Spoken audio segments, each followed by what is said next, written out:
are iconic for their amazing rides, goofy characters, and they are a ton of fun. For me, there's only one place that comes to mind that truly brings the sentence to life, and that is the greatest theme park in the world, Disneyland, specifically Disneyland Paris. Some may say it is the happiest place on earth with over 30,000 visitors per day and 16 million people yearly. What attracts all these people to Disney? Is it the food? Is it the ride? Join me on this adventure today as I go on many rides, see many attractions, and try some delicious food in Disneyland Paris for the first time. This is a map of Disneyland Paris, and it is divided into 5 sections: Main Street USA, Frontierland, Adventureland, Fantasyland, and Discoveryland. And for today's video, I'll be taking you all to Main Street USA, Fantasyland, and Adventureland. In the next video, I'll take you all through Frontierland and Discoveryland. I am very excited, and with that being said, let's make it happen. As I entered into the park, I passed by the beautiful Disneyland Hotel, which is quite magical and also leads you into the first section of the park, that being Main Street USA. Here, there are so many amazing shops and restaurants that welcome you into the park. But first, let's talk about the rides. The first big attraction I saw here is the Disneyland Railroad, which takes you around the entire park. What's so cool about this train is it even takes you through some of the rides here, such as Pirates of the Caribbean and Indiana Jones, which we will be seeing later. As for the food, Main Street has so many wonderful and delicious options. First up is Gibson Girl Ice Cream Parlor. I bought the double scoop dipped waffle cone for $8.29. Quick tip, if you want to save money, the double scoop is only $1 more. I chose the vanilla and cookie dough flavors as my 2 scoops, and it came with a Mickey-shaped chocolate chip cookie. It was actually quite good, and a good way to start the day. You can tell they baked the cookies fresh. The softness of the ice cream combined with the hardened cookie was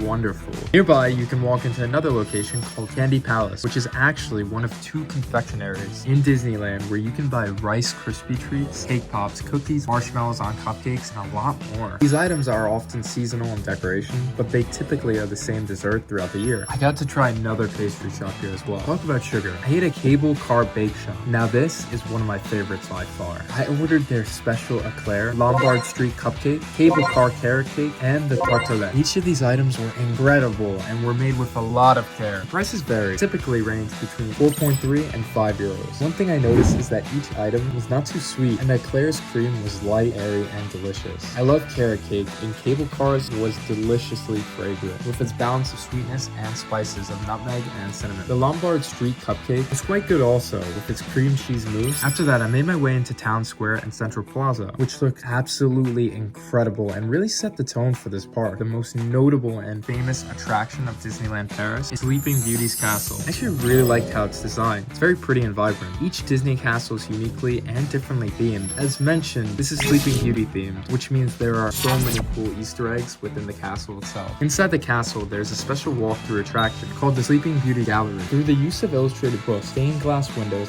and beautiful tapestries, I basically got to see the retelling of the fairy tale in person. Underneath the castle is the Dragon's Lair, which is another attraction here. The area was dimly lit, and I couldn't see much until I saw a massive dragon in front of me. However, don't worry, I'm sure it won't hurt me. I think.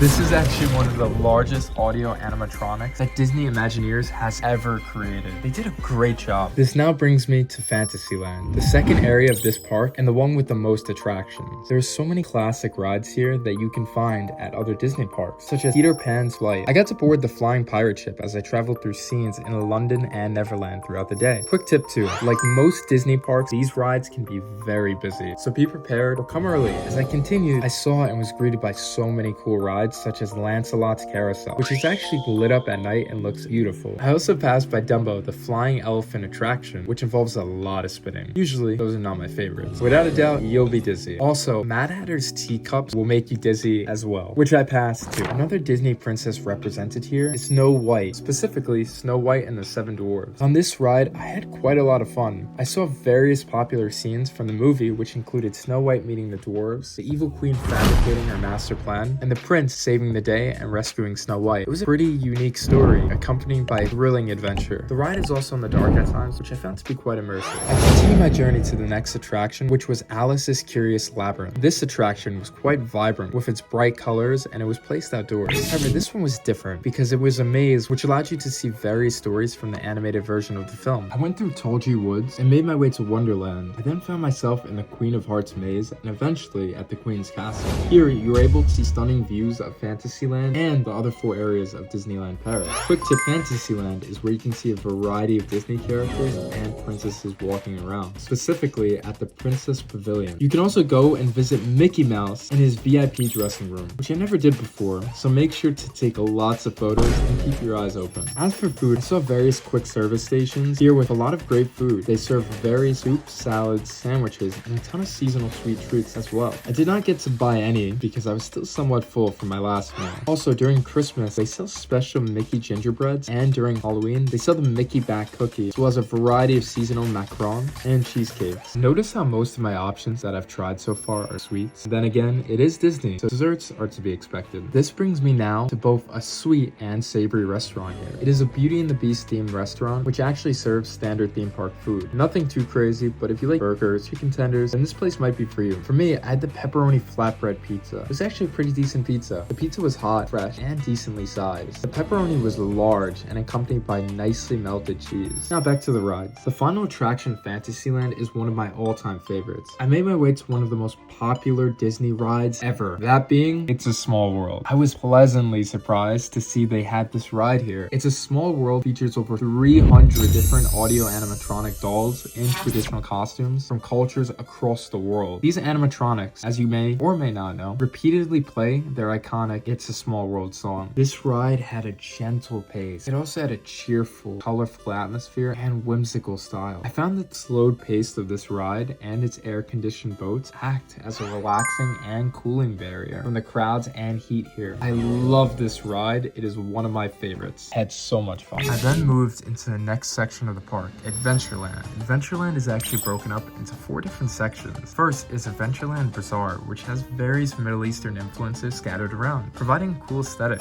Here, I saw Aladdin's Enchanted Passage. Aladdin is actually one of my favorite Disney movies. What's so cool is I get to see miniature scenes from the city of Agrabah and follow the story of Aladdin. For example, I saw Aladdin's home. This is where Aladdin, after escaping the guards, is back home where he can gaze at the Sultan's palace and dream of having one of his own. I also saw one of the most iconic scenes from the movie, Friend Like Me. Inside the cave, this is where Aladdin summons the genie, who appears and delivers his famous Friend Like Me song. Finally, I saw Prince Ali. This is where Aladdin returns to Agrabah, disguised as a mighty Prince Ali Ababa, in order to marry Jasmine. In this scene, everyone in the street hails him, except for raging Jafar, who sees him as a rival. After Aladdin, I continued walking around and found my way into the African-inspired sections of Adventureland. Here, there was a greater emphasis on shopping and dining locations. However, what was fascinating is that this area was themed after The Jungle Book and The Lion King, 2 of the most iconic Disney movies ever made. Disneyland Paris is known for their Jungle Book and Lion King festivals in this particular section of the park. Make sure you check out a Disney show. They are so cool and often overlooked. The next section of Adventureland I went into was the Asian Jungle. In this section, I made my way onto the big roller coaster themed after Indiana Jones and the Temple of Peril. This was one of the most thrilling attractions in this park and one of the best. It's actually the first roller coaster to feature an inversion at any Disney park, as it takes you on an adventure in a mining train through a lost temple as you help Indiana Jones escape. Really did have so much fun here. Earlier, I said the train takes you through this ride and the Pirates of the Caribbean. Well, that is the last section of Adventureland and where I'll be heading next. The Caribbean section is the largest section of Adventureland. Pirates of the Caribbean is one of the more known attractions in this section, for good reason too. It was incredible. It is a ride mostly in the water, so be prepared to get a little wet. This ride was so immersive and is a dark ride. You may find your heart racing faster as you are unsure where the ride will take you, or if you may drop in the dark, especially as you ascend into the darkness. It doesn't have a big drop, so don't worry. Only a small drop is to be expected. You'll be fine. I went through various scenes such as a town being raided by pirates and of course the iconic Jack Sparrow making an appearance. I love all the effort put into making the ride enjoyable. This was one of my favorites so far. After Pirates of the Caribbean, I went to the last stop for today's video, restaurant Hakuna Matata. The restaurant is decorated very nicely and perfectly located in the heart of Adventureland with a pleasant jungle theme. The food is African inspired with more classic dishes that are accompanied with fries.